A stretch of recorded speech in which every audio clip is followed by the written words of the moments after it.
নমস্কার বন্ধুরা, কেমন আছেন সকলে? আশা করি সকলে খুব ভালো আছেন। গল্প কথায় আপনাদের সকলকে স্বাগত জানাই। আপনাদের সাথে আমি পূর্বাশা। আজ আবার এসেছি আপনাদের জন্য একটি নতুন গল্প নিয়ে। আজ আপনাদের যে গল্পটি শোনাবো সেই গল্পটির নাম হলো সেনাপতি শঙ্কর। গল্পটি লিখেছেন শ্যামল গঙ্গোপাধ্যায়। সকলে শুনতে থাকুন গল্পটি। আশা করি সকলের খুব ভালো লাগবে।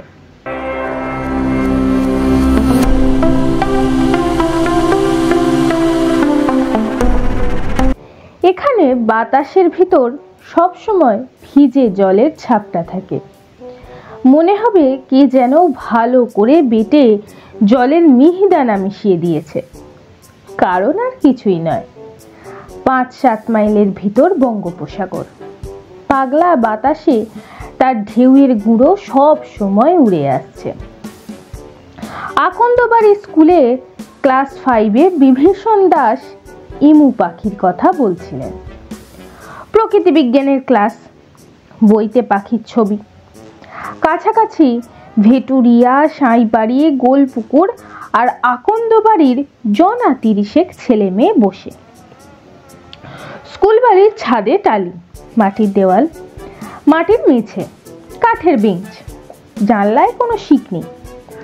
সে জানলা দিয়ে মেঘ দেখা যায় আকাশে, দেখা যায় পাখি উঠছে। সেদিকে তাকিয়ে একটি ছেলে আনমনা হয়ে পড়েছিল। নারকেল গাছের মাথার উপর দিয়ে কত উঁচুতে ডানা মেলে শঙ্খচিল ভাসছে। একদিন রাতে স্বপ্নের ভিতর সেও অমন ভেসে পড়ে। গোলপুকুরে গাব গাছের উঁচু ডাল থেকে ঝাঁপ দিচ্ছে বড় ধিকিতে। সিধে জলে না পড়ে সে পাখির মতন ভাসছে, ডানার বদলে 2 হাতে বাতাস কেটে। বাতাস যেন জল। পিছনে 2 পা ঠেলে দিয়ে আরো এগিয়ে যাচ্ছে, উঁচুতে আরো উঁচুতে, অনেকটা ওই শঙ্খচিলেদেরই মতোই। এই শঙ্কর, শঙ্কর! চমকে উঠল ছেলেটি। এতক্ষণ যেন সে ক্লাসের বাইরে শঙ্খচিলেদের সঙ্গেই আকাশে উঠছিল। থতমত খেয়ে উঠে দাঁড়ালো। হ্যাঁ মাস্টার মশাই। বিভীষণ দাস প্রায় ভেঙচে উঠলেন। হ্যাঁ মাস্টার মশাই, খুব মন পড়াশোনায়। চোখ কোন দিকে ছিল এতক্ষণ? কি দেখছিলে? শঙ্কর একদম চুপ। স্কুলের সামনে ধান খেতে রোয়া ধান সবে মাথা চারা দিয়ে উঠেছে, ঘন সবুজ আর লাইন দিয়ে রোয়া। তার উপর এই মাত্র একখানা মেঘের ছায়া পড়ল। ছায়া সরে যাচ্ছে আর সেখানেই রোদ এসে ঢুকছে। বিভীষণ দাস চটে গিয়ে বললেন, কি দেখছিলে বাইরে? শঙ্কর ঘাবড়ে গেল। শঙ্খচিল মাস্টার মশাই, আকাশে। ও শঙ্খচিল, আমি কি পড়াচ্ছি বলো তো? এমন কথাটা একবার তার কানে ঢুকেছিল। শঙ্কর তাই বুক ঠুকে বলছিল, এমু পাখি মাস্টার মশাই। এমু পাখি দেখেছো কখনো? হ্যাঁ মশাই। এদিকে সবাই মাস্টার মশাই কথাটা তাড়াতাড়িতে বলে মাসাই। কোথায় দেখলে? গোলপুকুরে বড় দিঘির পাড়ে সবেদা গাছের ডালে এসে বসেছিল। সবেদা গাছের ডালে এসে বসেছিল? কেমন দেখতে সে এমু পাখি? শঙ্কর বুঝলো কোথাও একটা বড় ভুল হয়ে যাচ্ছে। তাই মাসাইয়ের কথার ঠাট্টার সুর। তবু তার যেমন মনে পড়লো তেমনই সে বলল, খুব গাঢ় ছাই রং মাসাই, বাজবাকির চেয়েও বড়, চড়া বুক, উড়ে গেলে ডানায় বাতাস কাটা শব্দ হয় জোরে। এমনি অন্য পাখিরা তখন ভয়ে সরে যায়। ভয়ে সরে যায় বলে এটাকে 55 অপেরা পেয়েছো? বানিয়ে বানিয়ে যে পাঠ বলে যাচ্ছ খুব। সারা ক্লাস হাসিতে ফেটে পড়ল। বিভীষণ দাস কড়া মাস্টার মশাই গম্ভীর গলায় বললেন, এমু পাখির বাসস্থান আন্দ্রিজ পর্বতমালা। 3 বছরে একবার মোটে 2টো করে বড় বড় ডিম পাড়ে। সে কোন দুঃখে অত দূর দেশ থেকে গোলপুকুরের বড় দিঘির পাড়ে সবেদা গাছের ডালে এসে বসবে? আর এমু হলো গিয়ে দৌড়বাজ পাখি, খুব দৌড়োয়, উঠতেই পারে না। গোলপুকুরে তুমি এমু পেলে কোত্থেকে বলো? বলতেই হবে। শঙ্কর মুছলে পড়ল, কিন্তু তার মনে হচ্ছে সে দেখেছে। ক্লাস শুধু সবাই ফিক ফিক করে হাসছে। কোথায় দেখেছে? দেখে থাকতে পারে, তবে কি প্রকৃতি বিজ্ঞান বইয়ের ছবিতে দেখলো? না। তাহলে সাহস করে বলল, বলবো মশাই? বলো। তাহলে স্বপ্নে একদিন দেখেছি মশাই, বেশ বড় সাইজের পাখি। সারা ক্লাস হাসিতে ফেটে পড়ল। হাসি থামতে বিভীষণ দাস বললেন, স্বপ্নে দেখেছো? হ্যাঁ মশাই, নইলে আর কোথায় দেখবো? আপনি তো বললেন এমু পাখি থাকে আন্দ্রিজ পাহাড়ে। সে পাহাড় কোথায় আমি জানি না। স্বপ্নে আরো অনেক রকমের পাখি আসে মশাই। চুপ বলে ধমকে উঠলেন বিভীষণ দাস। তোমার বাবার নাম কি? অভিমন্যু সেনাপতি। তাকে আসতে বলবে কাল, আমি কথা বলবো। বাবা তো আসতে পারবে না মশাই। কেন? বাবার খুব অসুখ। এমন সময় সেকেন্ড বেঞ্চ থেকে সমীরকান্ত দীক্ষিত উঠে দাঁড়িয়ে হাসি চাপতে চাপতে বলল, ওর খুব পেট গরম মশাই, তাই রোজ স্বপ্ন দেখে।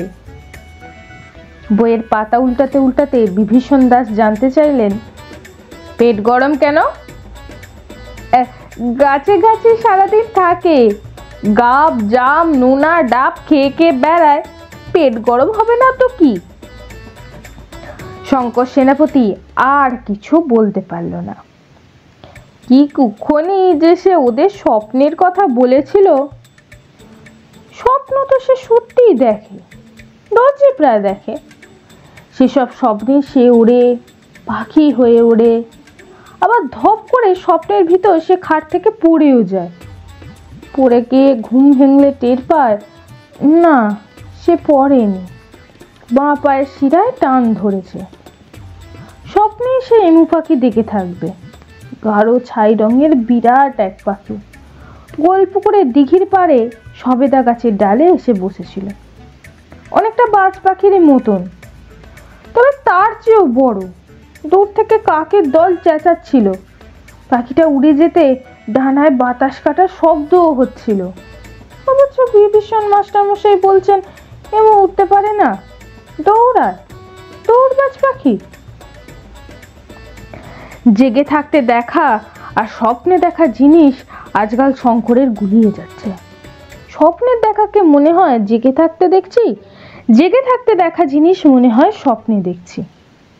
হঠাৎ বিভীষণ মশাই চিৎকার করে বললেন, দাঁড়িয়ে আছো কেন? বসো।